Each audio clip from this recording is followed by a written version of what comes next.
देश की राजधानी दिल्ली में प्रदूषण का कहर जारी है। हवा ही नहीं बल्कि पानी भी प्रदूषण की चपेट में है। यमुना नदी सफ़ेद झागों से पटी हुई है और पानी भी पहले से अधिक दूषित हो गया है। नदी की ये स्थिति उस वक्त है जब छठ पूजा बहुत दूर नहीं है। हालांकि नदी में छठ पूजा की रोक है, लेकिन फिर भी बड़ी संख्या में व्रती नदी में पूजा के लिए पहुंचते हैं। हाल ही में हुई बारिश के बाद वायु प्रदूषण से कुछ राहत ज़रूर मिली थी, लेकिन एक दिन बाद ही हवा की गुणवत्ता में फिर से गिरावट आ गई। स्विट्ज़रलैंड की एक कंपनी है IQ एयर। इसके मुताबिक 13 नवंबर को दुनिया के सबसे प्रदूषित शहरों की लिस्ट में दिल्ली सबसे ऊपर रही। इसके बाद नंबर था पाकिस्तान के लाहौर और कराची का। इस लिस्ट में मुंबई 5वें और कोलकाता 6ठे नंबर पर रहे।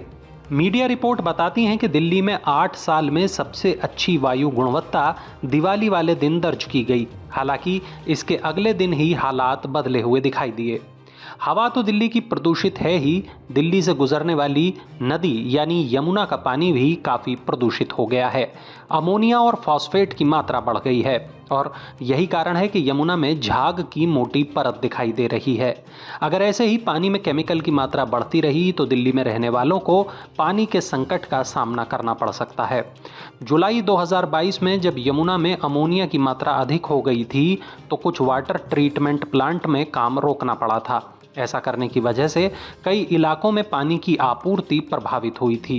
रिपोर्ट बताती है कि पानी ओखला बैराज से ऊंचाई से छोड़ा जाता है और पानी में प्रदूषण होता है। इस वजह से भी नदी में झाग अधिक होता है।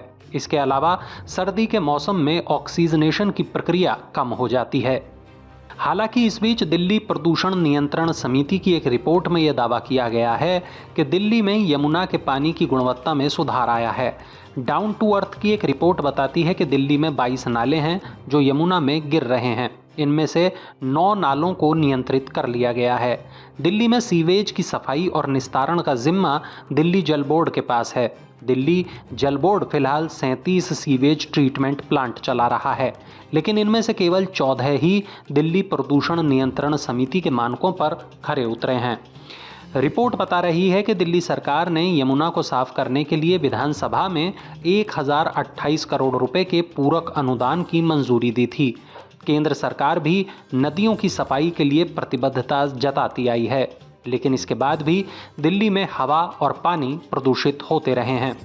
दिल्ली बीजेपी के नेता हरीश खुराना ने यमुना के प्रदूषण के लिए दिल्ली सरकार को जिम्मेदार बताया है। कहा है कि यमुना में केमिकल और प्रदूषण की वजह से हर तरफ झाग ही झाग नजर आ रहे हैं और यमुना पूरी तरह प्रदूषित हुई पड़ी है। यमुना के प्रदूषण का आलम यह है कि डॉक्टरों की एक रिपोर्ट के अनुसार इस समय अगर कोई यमुना में डुबकी लगाएगा तो वो स्किन कैंसर तक का शिकार हो सकता है। खैर, अब देखना यह होगा कि दिल्ली में प्रदूषण से आम आदमी को कैसे निजात मिलेगी और हवा पानी कब साफ हो सकेंगे।